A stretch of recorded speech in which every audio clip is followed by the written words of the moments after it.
हरे कृष्णा, राधे राधे। आप सभी मित्रों को षटतिला एकादशी की हार्दिक शुभकामनाएं। आशा करती हूँ कि आप सभी ठाकुर जी की कृपा से सब कुशल मंगल होंगे। तो हमने दिया जगा लिया है जैसे कि, और अब आप कथा सुनोगे जब तो हाथ में फूल ले सकते हो, तुलसी दल ले सकते हो, तिल ले सकते हो। तो हम चलिए कथा शुरू करते हैं। बोलिए श्री विष्णु भगवान की जय, एकादशी मैया की जय।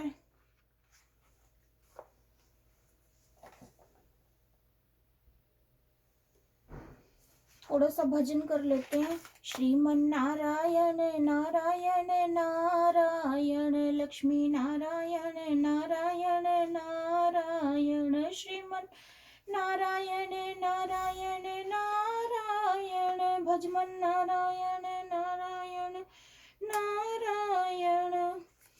तो षटतिला एकादशी की कथा शुरू करते हैं। बोले एकादशी मैया की जय। षटतिला एकादशी महात्म्य। माघ मास की कृष्ण पक्ष की एकादशी।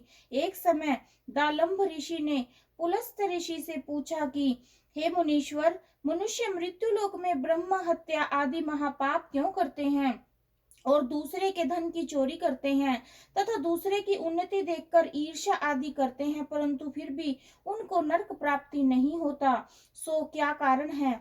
वह जाने कौन सा अल्पदान या अल्प परिश्रम करते हैं जिनसे उनके पाप नष्ट हो जाते हैं। यह सब आप कृपा पूर्वक कहिए। इस पर पुलस्त महात्मन बोले, मुनि, आपने मुझसे अत्यंत गंभीर प्रश्न पूछा है। इससे संसारिक जनों को बहुत लाभ होगा। इसको इंद्र आदि देव भी नहीं जानते, परंतु मैं आपको यह गुप्त भेद अवश्य ही बताता हूँ।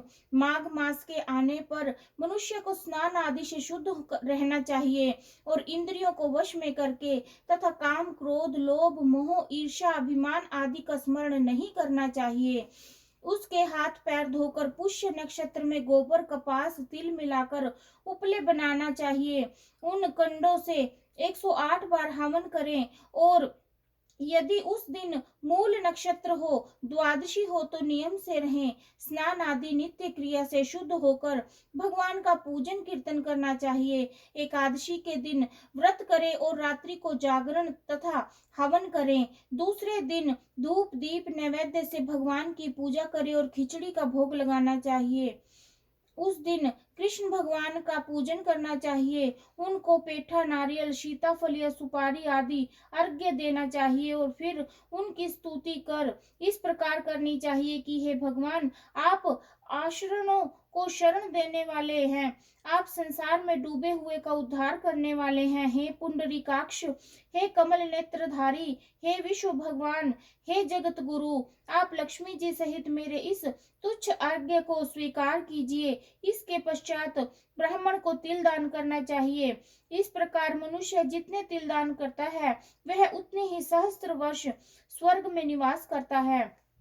पहला है तिल का स्नान, दूसरा है तिल का उपटन, तीसरा है तिलोदक, चौथा है तिल का हवन, पांचवा तिल का भोजन और छठा तिल का दान। यह षटतिला एकादशी कहलाती है। इसके अनेक प्रकार के पाप दूर हो जाते हैं। एक दिन नारद ऋषि बोले कि हे भगवान, आपको नमस्कार है। इस षटतिला एकादशी को क्या पुण्य होता है और उनकी क्या कथा है, सो कृपा पूर्वक कहिए। श्री कृष्ण भगवान बोले कि हे नारद, मैं तुमसे आंखों देखी सत्य घटना कहता हूँ, ध्यान पूर्वक सुनो। प्राचीन समय में मृत्यु लोक में एक ब्राह्मणी रहती थी। वह सदैव व्रत किया करती थी। एक समय वह 1 माह तक व्रत करती रही। इससे उसका शरीर अत्यंत दुर्बल हो गया।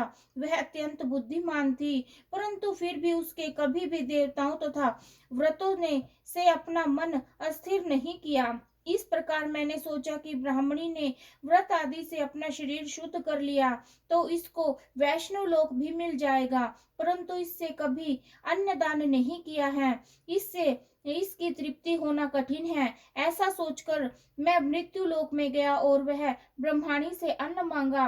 वह बोली कि महाराज, आप यहाँ किस लिए आए हैं? मैंने कहा मुझे भिक्षा चाहिए। इस पर उसने मुझे एक मिट्टी का पिंड दे दिया। मैं उसे लेकर स्वर्ग लौट आया। कुछ समय बीतते पर वह ब्राह्मणी भी शरीर त्याग कर स्वर्ग आई। मृत पिंड के प्रभाव से उसे उस जगह एक आम वृक्ष सहित गृह मिला, परंतु उसने गृह की अन्य वस्तुओं से शून्य पाया। वह घबराई हुई मेरे पास आई और कहने लगी कि हे भगवान, मैंने अनेकों व्रत आदि से आपकी पूजा की है, परंतु फिर भी मेरा घर वस्तुओं से रहित है, सो क्या कारण है? मैंने कहा, तुम अपने गृह को जाओ और देव स्त्रियां तुम्हें देखने आएंगी, तब तुम उनसे षट तिला एकादशी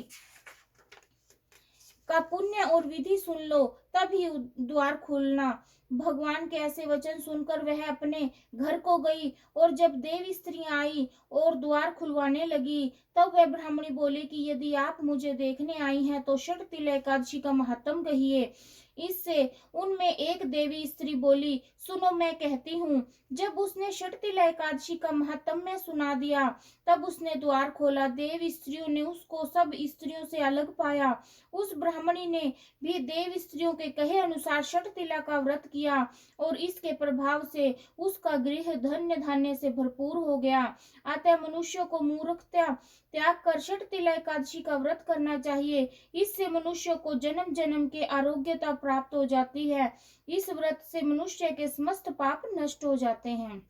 बोलिए श्री विष्णु भगवान की जय, एकादशी मैया की जय। तो ये थी जी हमारी षट तिला एकादशी की कथा। अगर आपको अच्छी लगी हो तो आप प्लीज लाइक, शेयर और कमेंट जरूर कीजिए। राधे राधे।